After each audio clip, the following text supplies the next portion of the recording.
Este es el río Nilo. Durante milenios ha sido una fuente de vida para Egipto. He venido hasta aquí porque es donde se han encontrado los primeros signos de unas matemáticas como las que conocemos hoy. La gente abandonó la vida nómada y empezó a asentarse por aquí, en el 6000 a.C. Se daban las condiciones perfectas para cultivar. El acontecimiento más importante para la agricultura egipcia era el desbordamiento anual del Nilo. Eso se utilizaba como indicador para comenzar el año nuevo. Los egipcios registraron que eso sucedía cada cierto tiempo. Así que para establecer un calendario como este, era necesario contar, por ejemplo, cuántos días pasaban entre las fases lunares o cuántos días pasaban entre dos desbordamientos del Nilo. Registrar los patrones de las estaciones fue esencial, no solo para el manejo de la tierra, sino también para su religión. Los antiguos egipcios que se asentaron a las orillas del Nilo creían que era el dios del río, Hapi, el que desbordaba el río cada año, y en agradecimiento a esa agua tan vital, los ciudadanos le ofrecían una parte de su cosecha. A medida que iban creciendo los asentamientos, era necesario encontrar una forma de administrarlos. Era necesario medir las áreas de terreno. Era necesario predecir las cosechas, cargar los impuestos y recopilarlos. En breve, iba a ser necesario contar y medir. Los egipcios usaban su cuerpo para medir el mundo, y así fue como evolucionaron sus sistemas de medida. Un palmo era el ancho de la mano. Un cúbito, el largo de un brazo desde el codo a la punta de los dedos. Los aparejadores del faraón utilizaban el cúbito de terreno, que era un segmento de terreno que medía un cúbito multiplicado por 100, para medir las áreas. Hay un vínculo muy fuerte entre la burocracia y el desarrollo de las matemáticas en el antiguo Egipto, y podemos apreciar ese vínculo desde el principio, desde la invención del sistema numérico. A lo largo de toda la historia egipcia, la única prueba de que existió un sistema metrológico en el antiguo reinado es en la longitud de las áreas. Eran puntales para una burocracia que necesitaba desarrollar cosas como esas.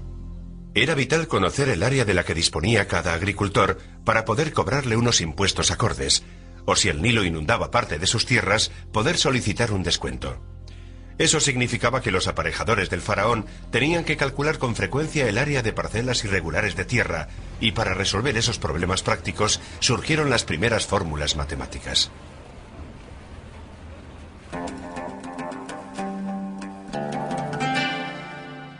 Los egipcios necesitaban registrar de alguna manera el resultado de sus cálculos. De entre todos los jeroglíficos que se venden como souvenirs y que inundan la ciudad del Cairo, me dediqué a la búsqueda de aquellos que mostraran algunos de los primeros números de la historia. Fueron muy difíciles de encontrar, pero al fin los encontré. Los egipcios utilizaron un sistema decimal utilizando los 10 dedos de las manos. El símbolo para el 1 era un trazo, el 10 una herradura invertida, el 100 una cuerda enrollada y 1000 una planta de lotus. ¿Cuánto cuesta esta camiseta? 25. 25. Eso sería 2 herraduras invertidas y 5 trazos, así que no me vas a cobrar nada de por aquí arriba. Sí, aquí 1 millón. ¿1 millón? Dios mío. No. ¿Esto es 1 millón? 1 millón, sí, es mucho. Los jeroglíficos son preciosos, pero el sistema numérico egipcio era fundamentalmente defectuoso. No tenían ningún valor de lugar. Una marca solo podía ser una sola unidad, nunca 10 o 100 como hacemos nosotros. Aunque se puede escribir 1 millón solo utilizando un símbolo, no 7 como hacemos nosotros. Si querías escribir 1 millón menos 1, entonces el pobre egipcio tenía que escribir 9 trazos, 9 herraduras invertidas, 9 cuerdas enrolladas. En total 54 caracteres. Pero a pesar de los inconvenientes de este sistema numérico, los egipcios eran brillantes resolviendo problemas. Hemos conocido esto gracias a los escasos registros que han permanecido. Los escribanos egipcios utilizaban hojas de papiro para escribir sus descubrimientos matemáticos. Este delicado material, hecho de juncos, se pudre con el tiempo y muchos secretos han perecido con ellos. Pero hay un documento muy revelador que ha permanecido. El papiro Rhind es el documento más importante que tenemos hoy en día y que desvela las matemáticas egipcias. Nos ofrece una buena visión sobre a qué tipo de problemas matemáticos debían enfrentarse los egipcios. Además, nos muestra explícitamente cómo se resolvía la multiplicación y la división. El papiro nos muestra cómo multiplicar dos números grandes. Pero para ilustrar el método vamos a recurrir a dos números pequeños. Vamos a multiplicar 6 por 3. El escriba cogía un número 3 y lo ponía en una columna. En la segunda columna se colocaba el número 1. Después se doblaban los números en cada columna, por lo que 3 se convertiría en 6. Y 6 se convertía en 12. Y después en la segunda columna el 1 se convertiría en 2 y el 2 en 4. Y ahora viene la parte más interesante. El escribano quiere multiplicar 3 por 6. Así que pone los múltiplos de 2 en la segunda columna, que suman 6. Y eso es 2 más 4. Vuelve a la segunda columna y solo coge las filas que corresponden al 2 y al 4. Y ese es el 6 y el 12. Lo suma y eso da 18. Pero lo más asombroso de este método es que el escribano ha escrito correctamente ese número en binario. El 6 está compuesto de 4, de 2 y ninguna unidad, lo cual es 1, 1, 0. Los egipcios entendieron la importancia de los números binarios unos 3000 años antes de que los matemáticos alemanes y el filósofo Leibniz desvelaran su potencial. Hoy en día todo el mundo tecnológico se basa en principios similares a los que se utilizaban en el antiguo Egipto. El papiro Rhind fue realizado por un escribano llamado Ahmes alrededor del 1650 a.C., y los problemas estaban relacionados con encontrar soluciones a situaciones de la vida cotidiana. Varios de los problemas mencionaban el pan y la cerveza, lo cual no es sorprendente, ya que a los trabajadores egipcios se les pagaba con comida y bebida. Uno en concreto trataba de cómo dividir equitativamente 9 hogazas de pan entre 10 personas sin que se provocara una pelea. Aquí tengo 9 hogazas de pan. Voy a coger 5 de ellas y las voy a partir por la mitad.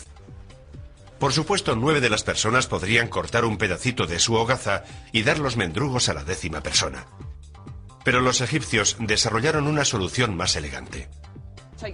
Se cogen los otros 4 y se dividen en tercios. Pero voy a partir 2 de los tercios en quintos, así que cada parte será una 15ª parte. De esa forma, cada persona obtendrá una mitad, un tercio y una 15ª parte de hogaza. A través de estos problemas aparentemente simples, empezamos a ver el desarrollo de unas matemáticas más abstractas. De pronto aparecen en escena nuevos números, las fracciones. Y no pasó mucho tiempo hasta que los egipcios empezaron a explorar las matemáticas de estos números. Evidentemente, las fracciones tienen una gran importancia práctica para cualquiera que tenga que dividir cantidades para comerciar en un mercado. Para anotar estas transacciones, los egipcios desarrollaron unos nuevos signos para simbolizar esos nuevos números. Una de las primeras representaciones de esas fracciones nos ha llegado por un jeroglífico que tenía una gran significancia mística. Se llama el ojo de Horus. Horus fue un antiguo dios del reino, representado como mitad hombre, mitad halcón. Según la leyenda, el padre de Horus fue asesinado por su otro hijo, Set, y Horus estaba intentando vengar su muerte. Durante una de las feroces batallas con su hermano, Set le arrancó el ojo a Horus, lo rompió en pedazos y lo esparció por todo Egipto. Pero los dioses le sonreían a Horus y recogieron los trozos y volvieron a unir el ojo. Cada parte del ojo representa una fracción diferente, y cada fracción la mitad de la anterior. El ojo simboliza la unidad, pero en realidad es 1 partido por 64. Aunque los egipcios se detuvieron en 1 partido por 64, en esta imagen está implícita la posibilidad de añadir más fracciones, partiéndolas cada vez, y la suma se va acercando cada vez más al 1, pero nunca llega del todo. Esta es la primera pista de algo que se llamaba series geométricas y aparece en varios puntos del papiro Rhind.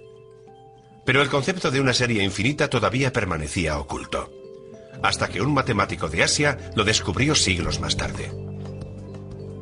Ya que habían ingeniado un sistema numérico que incluía las fracciones, había llegado el momento de que los egipcios aplicaran su conocimiento para comprender las formas que utilizaban en su vida cotidiana. Estas formas eran raramente cuadrados regulares o rectángulos, y en el papiro Rhind descubrimos al escriba Agmes calculando el área de una forma más orgánica, el círculo.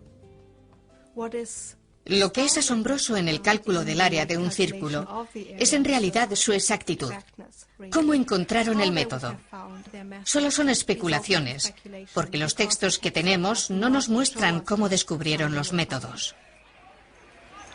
Estos cálculos son particularmente llamativos, porque dependía de cómo viesen al círculo y aproximaran su forma a una forma que los egipcios ya entendiesen.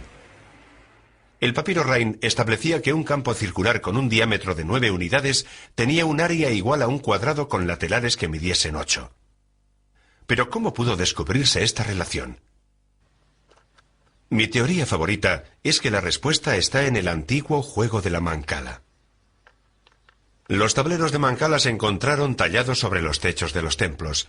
Cada jugador empieza con el mismo número de piedras y el objetivo del juego es moverse alrededor del tablero capturando las piezas del oponente. Mientras los jugadores estaban sentados esperando a realizar su siguiente movimiento, es posible que alguno de ellos se diera cuenta de que a veces las bolas llenaban los agujeros de la mancala mejor que otras. Puede que hiciera un experimento haciendo círculos más grandes.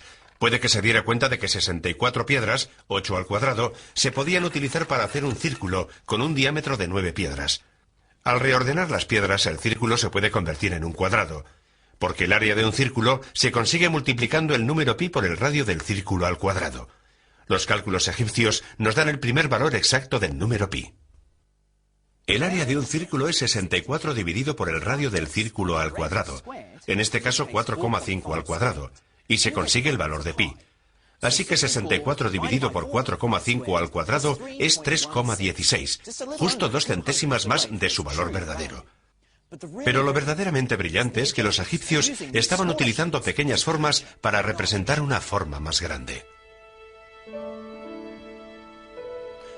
Pero hay un símbolo majestuoso que se impone en las matemáticas egipcias que todavía no hemos intentado desvelar: la pirámide. He visto tantas películas que no pensé que me iban a impresionar. Pero al encontrártelas cara a cara se entiende que las llamen una de las 7 maravillas del mundo antiguo. Simplemente son impresionantes. Y en su día debieron de ser mucho más impresionantes cuando sus paredes exteriores eran tan lisas como un espejo y reflejaban el sol del desierto. A mí me parece que puede haber pirámides espejo ocultas bajo el desierto, que completarían la forma de un octaedro perfectamente simétrico. A veces, bajo el reflejo provocado por el calor del desierto, se puede tener la ilusión de ver esas formas.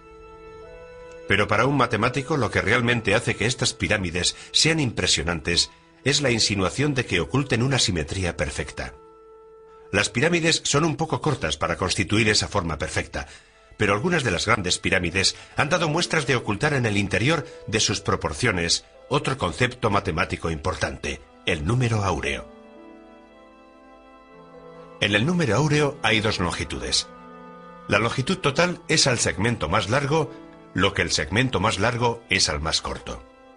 Esta proporción se ha asociado con la perfección y se puede encontrar en la naturaleza, y también ha sido utilizada durante milenios en la obra de artistas, arquitectos y diseñadores. Puede que los arquitectos de las pirámides fueran conscientes de la importancia de este concepto matemático, o puede que se sintieran atraídos a él instintivamente debido a sus satisfactorias propiedades estéticas. Nunca lo sabremos. Para mí lo más importante de las pirámides es la brillantez matemática que fue necesaria para construirla, lo que incluye uno de los primeros teoremas de la antigüedad, el teorema de Pitágoras. Para poder conseguir esquinas perfectamente anguladas en las casas y las pirámides, los constructores egipcios utilizaban una cuerda con nudos. En algún momento los egipcios se dieron cuenta de que si cogían un triángulo y marcaban sus lados con 3, 4 o 5 nudos, les garantizaba un ángulo perfecto de 90 grados. Eso es porque el nudo 3 al cuadrado más el nudo 4 al cuadrado es igual al nudo 5 al cuadrado, lo que nos da un triángulo pitagórico perfecto. Cualquier triángulo que cumpla este requisito será un triángulo de 90 grados. Pero estoy bastante seguro de que los egipcios no tenían ninguna prueba para su triángulo de 3, 4 y 5 nudos. No podemos esperar encontrar una prueba concreta, porque ese no era el estilo de las matemáticas egipcias. Cada problema se resolvía utilizando unos números concretos y después, cuando se verificaba, era al final, utilizando el resultado y esos números concretos. En los textos matemáticos egipcios no existe una prueba que lo demuestre. Pasarían unos 2000 años antes de que los griegos y Pitágoras demostraran que todos los triángulos con ángulos rectos compartían ciertas propiedades. Esta no fue la única idea matemática que anticiparon los egipcios. En un documento de 4000 años de antigüedad, llamado el Papiro de Moscú, encontramos una fórmula para el volumen de una pirámide con el pico seccionado. Estos fueron los primeros cálculos aplicados a una obra concreta. En una cultura como la egipcia, una cultura que ha sido famosa por sus pirámides, se puede esperar que surgieran problemas como este de manera regular y que aparecieran en sus textos matemáticos. Los cálculos de volumen de una pirámide rota es uno de los cálculos más avanzados según nuestro concepto de matemáticas que tenemos del antiguo Egipto. Los arquitectos y los ingenieros hubiesen querido tener esta fórmula para poder calcular la cantidad de materiales necesarios para reconstruirla. Pero una muestra de la sofisticación de las matemáticas egipcias fue que fueran capaces de producir un método tan hermoso. Para comprender cómo derivaron la fórmula, empezaremos con una pirámide cuyo punto más alto esté sobre una de sus esquinas. 3 pirámides iguales se pueden unir y formar un cuadrado.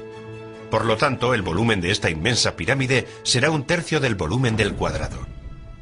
Y eso es la altura por el largo de la base y por el ancho de la base, dividido por 3. Ahora viene el argumento que demuestra por primera vez los cálculos que utilizaron para trabajar miles de años antes de que Newton y Leibniz publicaran la teoría. Suponga que puede cortar la pirámide en secciones. Después se podrían deslizar las secciones para hacer la pirámide más simétrica, como las de Gizá. Sin embargo, el volumen de la pirámide no ha variado, a pesar del reordenamiento de las secciones, así que la misma fórmula funciona.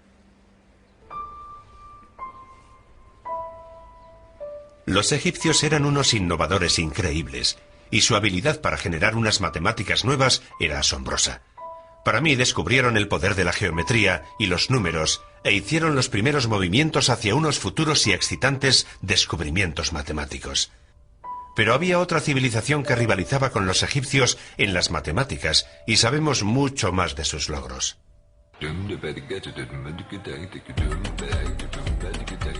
Esto es Damasco, una ciudad con más de 5000 años de antigüedad y hoy en día sigue siendo una ciudad vibrante y bulliciosa. Fue uno de los puntos más importantes en las rutas de comercio, ya que unía Mesopotamia con Egipto. Desde el 1800 a.C., los babilonios controlaron gran parte de lo que hoy en día es Irak, Irán y Siria. Para poder expandirse y dirigir su imperio, se convirtieron en maestros en controlar y manipular los números. Disponemos de códigos de leyes que nos muestran la forma en que estaba ordenada la sociedad. De los que más sabemos es de los escribas, que llevaban las cuentas de las familias ricas, los templos y los palacios. Las escuelas de escribas existían desde el año 2500 a.C. Los aspirantes a escribas eran enviados allí desde niños y aprendían a leer, a escribir y a trabajar con números. Los registros de los escribas se escribían en tablillas de arcilla que permitían a los babilonios dirigir y hacer avanzar a su imperio. Sin embargo, muchas de las tablillas que tenemos hoy en día no son documentos oficiales, sino ejercicios de los niños. Son estas extrañas reliquias las que nos proporcionan una visión de cómo los babilonios se entendían con las matemáticas. Este es un libro de texto sobre geometría del siglo XVIII a.C. y espero que puedan apreciar que hay muchas imágenes en él y que debajo de cada dibujo hay un texto que plantea un problema sobre ese dibujo. Por ejemplo, en este dice: dibujo un cuadrado de 60 unidades de largo y dentro dibujo 4 círculos. ¿Cuáles son sus áreas? Y esta pequeña tabla de aquí está escrita al menos 1000 años más tarde que esa otra. Pero tiene una relación muy interesante, ya que también tiene 4 círculos en un cuadrado. Pero no es un libro de texto, sino un ejercicio de la escuela. Así que el escriba adulto, que estaba enseñando a sus estudiantes, había utilizado ese ejercicio como ejemplo, como deberes o algo parecido. Como los egipcios, los babilonios parecían interesados en resolver problemas prácticos que tenían que ver con las medidas y el peso. Las soluciones de los babilonios a estos problemas están escritas como si fueran recetas matemáticas. Un escriba simplemente seguía y registraba una serie de instrucciones para conseguir un resultado. Aquí hay un ejemplo de ese tipo de problema. Tengo un ramillete de ramitas de canela, pero no voy a pesarlas. En lugar de eso voy a coger 4 veces su peso y añadirlo a la escala. Ahora voy a añadirle 20 jin. El jin era la antigua medida babilonia para el peso. Voy a coger la mitad de todo y sumárselo otra vez. Así que tengo 2 ramilletes y 10 jin. Bien, ahora todo lo que hay en este lado es lo mismo a un mana. Un mana eran 60 jin. Y aquí tenemos una de las primeras ecuaciones matemáticas de la historia. Todo lo que hay en este lado es igual a un mana, pero ¿cuánto pesa el manojo de ramas de canela? Sin tener un lenguaje algebraico, eran capaces de manipular las cantidades para poder probar que el ramillete de canela pesaba 5 jin. Para mi gusto, la fama de las matemáticas puede ser debido a este tipo de problemas. Podemos culpar a los antiguos babilonios por esos enrevesados planteamientos que te planteaban en el colegio, pero los antiguos escribas babilonios se lucían con este tipo de problemas. Misteriosamente no utilizaban potencias de 10 como hacían los egipcios, sino que utilizaban potencias de 60. Los babilonios inventaron su sistema numérico, como hicieron los egipcios, utilizando sus dedos, pero en lugar de contar con los 10 dedos de la mano, los babilonios encontraron una forma más interesante de contar partes de su cuerpo. Utilizaban los 12 nudillos de una mano y los 5 dedos de la otra mano para poder contar 12 veces 5, es decir, 60 números diferentes.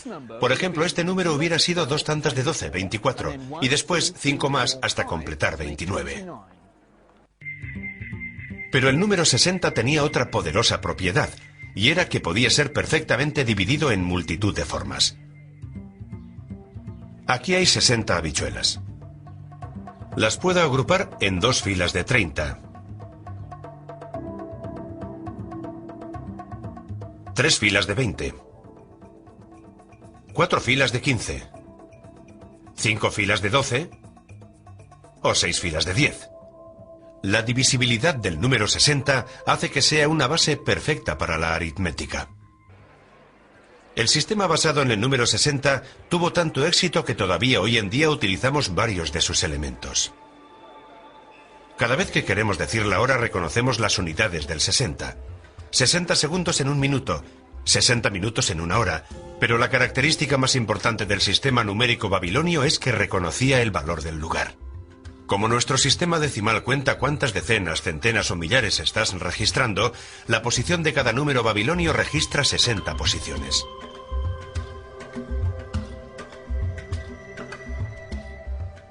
En lugar de inventar nuevos símbolos para números más y más grandes, ellos escribían 1, 1, 1, de manera que ese número sería 3661. El catalizador para este descubrimiento fue el deseo que tenían los babilonios de trazar el mapa de las estrellas. El calendario babilonio se basaba en los ciclos de la luna, y necesitaban encontrar una forma de registrar números astronómicamente grandes. Mes a mes, año a año, estos ciclos se han registrado desde el año 800 a.C., donde había un listado completo de eclipses lunares. El sistema babilónico de medidas era para su época muy sofisticado. Tenían un sistema para medir el ángulo, los 360 grados de un círculo completo.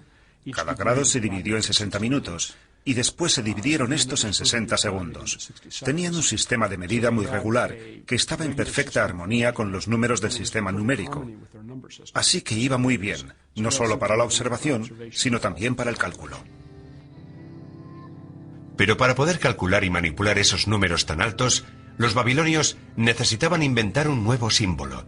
Y al hacerlo, prepararon el terreno para uno de los grandes avances en la historia de las matemáticas, el número 0. Al principio, los babilonios, para poder indicar un lugar vacío en medio de un número, simplemente dejaban un espacio en blanco. Así que necesitaban encontrar la forma de representar nada en medio de un número. Así que utilizaron un símbolo, como si fuera un espacio o un signo de puntuación, y que significaba 0 y que se colocaba en medio de un número. Esa fue la primera vez que apareció el 0 en el universo matemático. Pero faltaban más de 1000 años para que ese pequeño marcador de posición se convirtiera en un número en toda regla.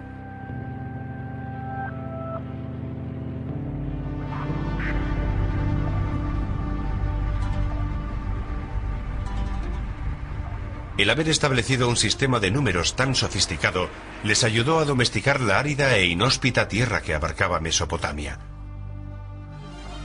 Los ingenieros babilonios y los aparejadores encontraron ingeniosas formas de acceder al agua y de canalizarla hacia los campos de cultivo. Una vez más, utilizaron las matemáticas para encontrar las soluciones. El valle de Orontes en Siria sigue siendo un centro neurálgico de la agricultura y los antiguos métodos de irrigación se siguen explotando hoy en día como hace miles de años. Muchos de los problemas de las matemáticas de los babilonios se centran en medir la tierra, y es aquí donde encontramos las primeras ecuaciones al cuadrado, uno de los grandes legados de las matemáticas de Babilonia. Las ecuaciones al cuadrado implican que la cantidad desconocida que intentas descifrar se multiplica por sí misma. Lo llamamos al cuadrado porque da el área de un cuadrado, y es en el contexto de calcular el área de un cuadrado donde emergen esas ecuaciones al cuadrado. Este es un problema típico. Si un campo tiene un área de 55 unidades y uno de sus lados es 6 unidades más largo que el otro, ¿cuánto mide el lado más corto? La solución de los babilonios era reconfigurar el campo como si fuera un cuadrado. Cortaban 3 unidades de uno de los lados. Movemos esto aquí, y ahora tenemos una pieza de 3 por 3 que falta. Así que le añadimos esto. El área del campo se ha aumentado en 9 unidades, lo que hace que el nuevo área sea de 64, por lo que los lados de este cuadrado miden 8 unidades. El que soluciona el problema sabe que han añadido 3 unidades a este lado, así que el largo original debe ser de 5. Puede que no lo parezca, pero esta es una de las primeras ecuaciones al cuadrado de la historia. En las matemáticas modernas, yo utilizaría el lenguaje de símbolos del álgebra para solucionar este problema. Pero la gran hazaña de los babilonios es que utilizaban esos juegos geométricos para encontrar el valor sin recurrir a ningún símbolo o fórmula. Los babilonios disfrutaban resolviendo los problemas por su propio bien. Se estaban enamorando de las matemáticas.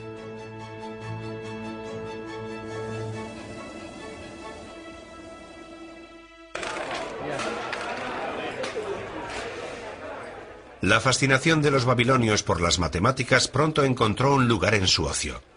Eran unos jugadores voraces, ya que los babilonios y sus descendientes han estado jugando a una versión del backgammon desde hace más de 5000 años. A los babilonios les gustaban los juegos de mesa, desde pomposos tableros encontrados en las tumbas reales, a pequeños tableros de juegos hallados en las escuelas, a juegos rayados en la pared en la entrada de algún palacio, lo que indicaba que los guardias de turno jugaban cuando estaban aburridos y utilizaban los dados para mover las fichas. Las personas que jugaban a esos juegos usaban los números en sus ratos de ocio para intentar derrotar a su oponente con una aritmética mental muy rápida, así que en sus ratos de ocio estaban calculando sin pensar que estaban realizando un trabajo matemático muy intenso.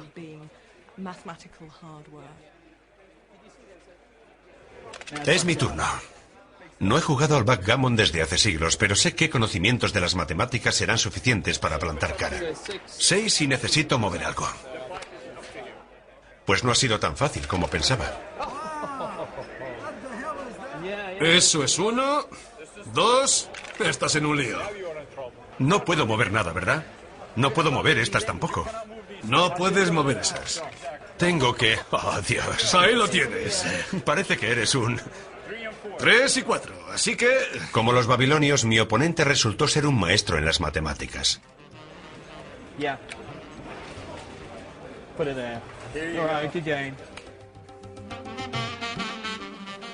Los babilonios son reconocidos por ser una de las primeras culturas en utilizar formas simétricas para hacer dados. Pero existe un debate muy apasionado sobre si también fueron los primeros en descubrir el secreto de otra forma muy importante, el triángulo rectángulo. Ya hemos visto cómo los egipcios utilizaban 3, 4, 5 triángulos rectángulos, pero lo que los babilonios sabían de esta forma y de otras parecidas es mucho más sofisticado. Esta es la tablilla más famosa y controvertida que tenemos. Se llama Plimpton 322. Muchos matemáticos están convencidos de que demuestra que los babilonios podían conocer el principio de los triángulos rectángulos, que su diagonal al cuadrado es la suma de sus lados al cuadrado, y que lo conocían siglos antes de que los griegos lo proclamaran. Esta es una copia de la que es sin duda la tablilla babilónica más famosa, que es la Plimpton 322, y estos números de aquí reflejan la base y la altura de un triángulo. Esta es la diagonal, y el otro lado estaría por aquí, y su cuadrado en esta columna, más el cuadrado del otro en esta columna, que es igual a la diagonal al cuadrado.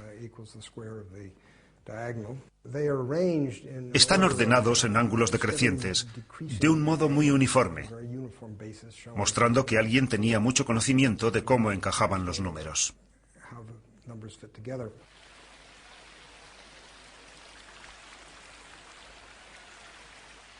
Aquí hay 15 ternas pitagóricas perfectas, cuyos lados miden todos un número entero.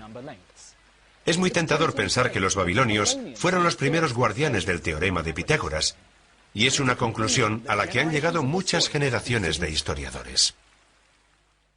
Pero podría haber una explicación mucho más simple para esos juegos de 3 números que componen el teorema de Pitágoras. No es una explicación sistemática de las ternas pitagóricas.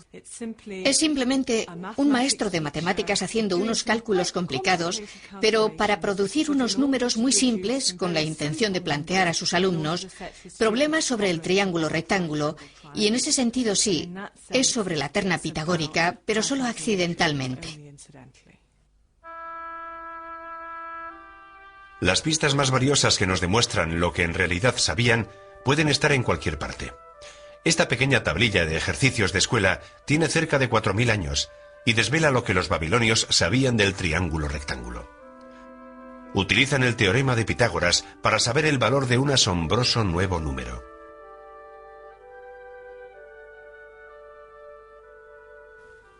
Dibujado al lado de la diagonal, hay una buena aproximación a la raíz cuadrada de 2, y eso nos demuestra que la conocían y era utilizado en los entornos escolares.